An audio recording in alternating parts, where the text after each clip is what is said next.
Me llamo Claudia Salas. La noche en que el puño de mi padre me destrozó la mandíbula, mi madre no gritó. Ni siquiera se inmutó. Me miró mientras sangraba en el suelo de parqué y susurró, no manches el suelo. En ese instante me di cuenta de que valía menos que el brillo de la madera bajo mis pies. Algo dentro de mí se rompió para siempre. La hija que anhelaba su aprobación murió justo allí, y nació la soldado que se defendería. Su rostro apenas cambió cuando se lo dije. Solo un parpadeo, un tic en la esquina de su mandíbula antes de que la máscara de un profesor pulcro diera paso a algo más oscuro. Un segundo estaba allí insistiendo en que mi futuro pertenecía al ejército y no a sus carteles de campaña. Y al siguiente su puño se estrelló contra mi mandíbula con un chasquido nauseabundo. El dolor me atravesó el cráneo al caer sobre el pulido suelo de nogal.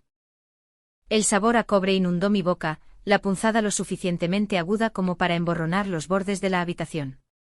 Lo miré a través de las lágrimas y la sangre, medio esperando, medio rezando por incluso un atisbo de arrepentimiento en sus ojos. No había ninguno, solo la fría furia de un hombre que me veía como una posesión que se atrevía a desafiarlo. Luego vino la herida más aguda, la que cortó más profundo que el hueso. El sonido de los tacones de mi madre acercándose, su perfume apenas perceptible en el aire. No se arrodilló. No me tendió la mano. Simplemente miró la mancha oscura que se extendía bajo mi rostro y dijo con voz tan plana como el cristal, has arruinado el suelo. Algo dentro de mí se rompió limpiamente en ese momento. La hija desesperada que pasó años buscando su aprobación, la chica que sonreía para las fotografías y se tragaba su propia voz, murió allí mismo, en ese suelo de madera. Lo que surgió en su lugar fue más silencioso, más frío, más firme, un soldado que sabía que la supervivencia ya no era suficiente. Me defendería, y nunca más confundiría su indiferencia con amor. Me tambaleé hasta mi habitación, cerré la puerta con llave y encendí la luz. El espejo me devolvió una cara que apenas reconocía. Mandíbula hinchada, labio partido, sangre empapando el blanco de mi blusa. Me temblaban las manos mientras levantaba mi teléfono. Pero mi voz salió firme, entrenada, casi clínica. Sargento Claudia Salas, 11, agredida por el objetivo Alfonso Salas. Guardé la grabación, la subí a una nube segura que había configurado años atrás y busqué un solo nombre, María Vega. Habíamos hecho un pacto hace mucho tiempo. Si alguna vez usaba las palabras clave carcaj vacío, ella sabría que significaba lo impensable, el nivel más alto de peligro. Cuando contestó su voz era entrecortada. Urgente. Ven a Madrid ahora mismo. Colgué, metí lo poco que pude en una mochila e intenté sacar dinero para un billete. El cajero automático mostró transacción denegada. Una y otra vez, mi cuenta bancaria estaba bloqueada, cada céntimo congelado. Giro. Con una sola llamada, mi padre me había cortado el sustento, demostrando que podía estrangular mi libertad sin siquiera levantar la voz. El apartamento de María olía a café y a ordenadores sobrecargados, pilas de libros apoyadas precariamente contra las paredes. Me senté en su sofá gastado con la ciudad zumbando fuera de la ventana, y los recuerdos me inundaron como fantasmas que había intentado enterrar. A los 18, cuando llegó mi carta de aceptación a la Academia Militar de Toledo, pensé que finalmente me había ganado su respeto. Él solo sonrió con desdén y dijo, no es la Academia de Zaragoza. A los 17, después de mi primer desengaño amoroso, corrí a mi madre llorando. Ella no me abrazó ni siquiera levantó la vista del vestido de lentejuelas que llevaba sobre los hombros. A los hombres no les gusta la debilidad, Claudia. La punzada de esas palabras todavía resonaba. Y luego mi abuelo David Salas, un veterano de la guerra civil, me apretó su medalla de bronce en la mano en su lecho de muerte jadeando, no dejes que nadie apague ese fuego que hay en ti. Una semana después la encontré encerrada en el despacho de mi padre, exhibida como parte del legado familiar. Esa traición todavía me quemaba más profundo que cualquier moratón. Todavía estaba perdida en el dolor cuando María deslizó su portátil por la mesa. Un correo electrónico llenó la pantalla, enviado desde la cuenta de mi madre a un periódico local. Nuestra hija está experimentando dificultades emocionales. La familia está unida para brindarle apoyo. Giro. No solo intentaban silenciarme con puños. Intentaban borrar mi credibilidad, pintarme como inestable antes de que el mundo pudiera escuchar la verdad. La oficina era fría, el tipo de habitación gubernamental estéril donde las paredes parecían zumbar con la luz fluorescente. La comandante Elena Robles estaba sentada detrás de un escritorio metálico, su uniforme tan impecable como el tono de su voz. Estudió el moratón de mi mandíbula sin piedad ni vacilación y dijo sin rodeos: «Aquí no me importa quién sea tu padre. Eres una soldado que necesita protección». Sus palabras atravesaron la niebla en la que me había estado ahogando. En cuestión de minutos, estaba redactando una orden de protección militar. Mi pesadilla ya no era una vergüenza privada, sino un expediente oficial en el sistema del ejército. Esa noche me encontré en una grasienta cafetería de barrio en Malasaña. El olor a tocino y café quemado impregnaba el aire. Un hombre con una gorra descolorida de veterano de guerra de los Balcanes miró mi cara, no dijo nada y pagó mi cuenta discretamente antes de salir por la puerta. Su asentimiento silencioso tuvo más peso que cualquier discurso que mi padre hubiera dado jamás. Por un momento fugaz me sentí vista, incluso respetada. Giró. El momento no duró. Mi teléfono se iluminó con un número familiar. Excepto que no era él. Era la línea de un juez federal, uno de los viejos amigos de mi padre. Contesté y allí estaba la voz de mi padre, suave como la miel al principio. «Cariño, estamos preocupados. Vamos a arreglar esto juntos». Luego su tono cambió afilado, goteando amenaza. «No me obligues a destruirte». A la mañana siguiente llegó una caja al apartamento de María, envuelta en papel elegante y atada con una cinta de raso. Me quedé helada cuando la abrí. Fotos brillantes de paseos a caballo en la finca familiar de Extremadura, mañanas de Navidad junto a un árbol imponente, instantáneas cuidadosamente seleccionadas de una familia que nunca había existido realmente. Encima yacía una carta con la delicada caligrafía de mi madre. «Estás matando a tu madre». Me temblaban las manos, la vergüenza subiendo como bilis. Cada página de ese álbum susurraba que yo era ingrata, cruel, una hija que había traicionado a las personas que le dieron todo. Por un momento casi lo creí. Entonces María me arrebató el libro y lo cerró de golpe. Sus ojos eran feroces. «Esto no es un recuerdo. Esto es munición». La verdad me golpeó más fuerte de lo que las fotos jamás podrían. Todavía estaba aturdida cuando la televisión se encendió con noticias de última hora. Mi padre en un podio, las lágrimas brillando mientras anunciaba el lanzamiento de la Fundación David Salas de PTSD en honor a mi abuelo. Habló sobre el sacrificio, sobre soldados que luchan contra demonios invisibles, y luego la hoja se deslizó entre mis costillas, incluyendo a mi propia hija. Giró. Había tomado el nombre de mi abuelo, sus medallas, su legado, y lo había retorcido en un arma para humillarme. Otro giro. Si me quedaba callada, reescribiría la historia por completo, convirtiendo mi dolor en su teatro. Y cuando el telón se cerrara, yo ya no existiría, excepto como la nota a pie de página de su actuación. El apartamento ya no se sentía como el hogar de María.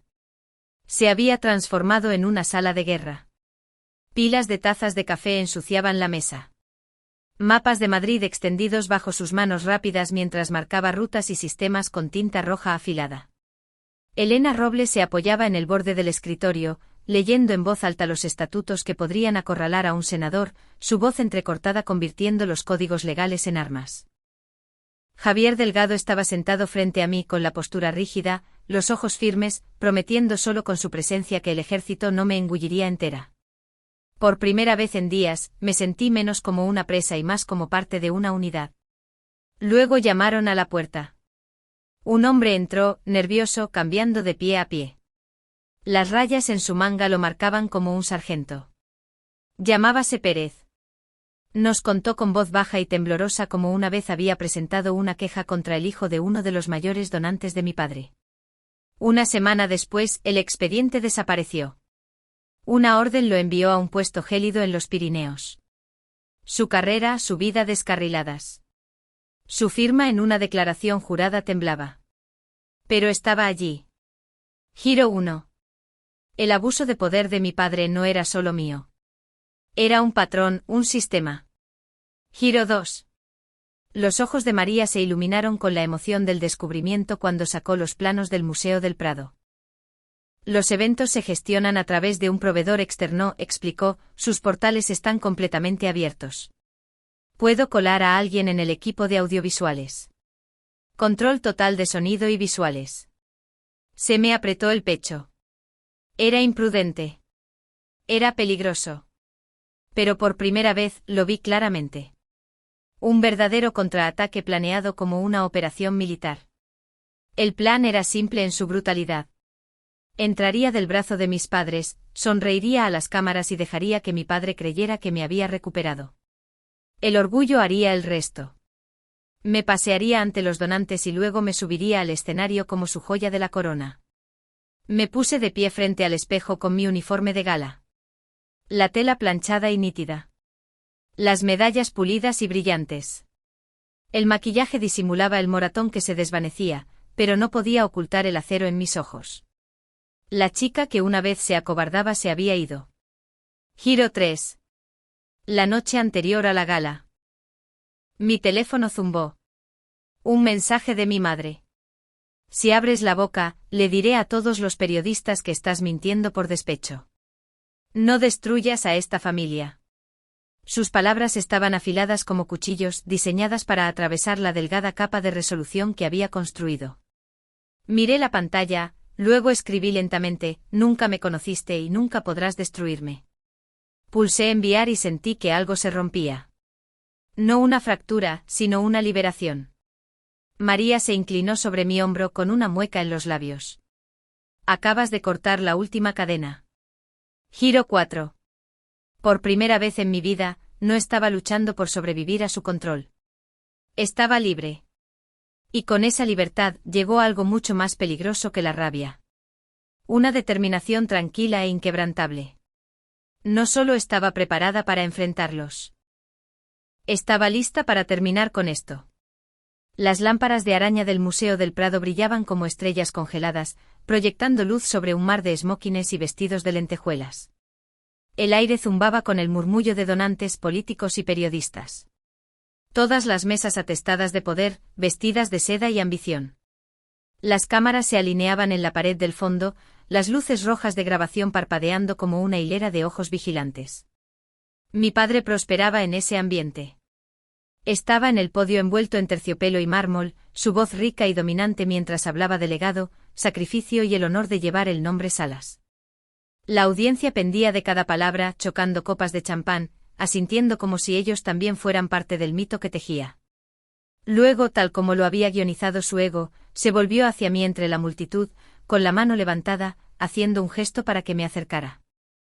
Y esta noche, tronó, tengo el mayor privilegio de todos, dar la bienvenida a mi hija, mi orgullo, mi prueba de que el servicio de nuestra familia perdura.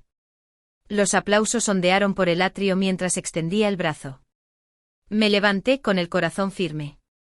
Cada paso medido sobre el suelo de mármol. Cuando llegué a él, su brazo se enrolló alrededor de mis hombros en lo que parecía afecto paternal. Sus labios rozaron mi oído, la sonrisa congelada para las cámaras. Di exactamente lo que te dije, siseó. O te arrepentirás. El foco era cegador, caliente en mi cara. Ajusté el micrófono, dejé que la sala se silenciara y permití que una pequeña sonrisa curvara mis labios. Me gustaría compartir algunas imágenes, dije con calma. Del apoyo que mi familia me ha brindado. Por un instante la pantalla detrás de nosotros se oscureció. Luego giro 1. La proyección cobró vida con una imagen tan cruda que dejó sin aliento a la sala. Mi mandíbula hinchada, el rostro magullado de aquella noche en Salamanca. El labio partido, la mandíbula morada. Los jadeos se extendieron como una ola entre la audiencia. La imagen cambió al registro de vídeo que había grabado. Mi propia voz, baja y firme, llenaba el gran salón. Sargento Claudia Salas, 11, agredida por el objetivo Alfonso Salas. Las palabras resonaron contra el mármol y el cristal. Innegables. Luego vino el golpe final. Los altavoces crepitaron con una grabación que nadie había escuchado fuera de aquella noche. La voz de mi padre, despojada de pulcritud, espesa de veneno. Yo te construí.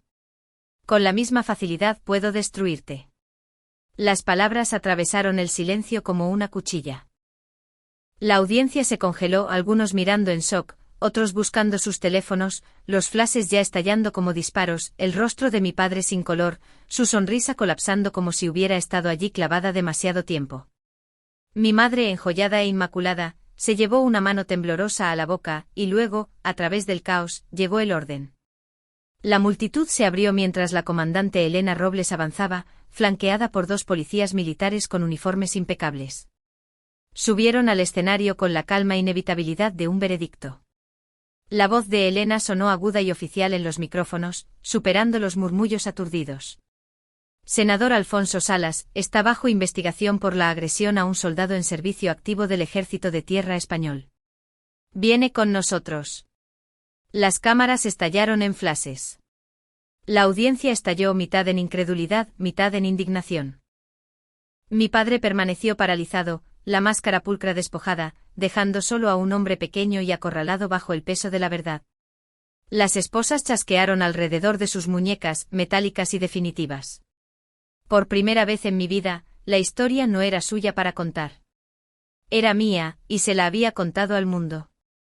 Los titulares de la mañana gritaban con un nombre que la prensa había acuñado de la noche a la mañana.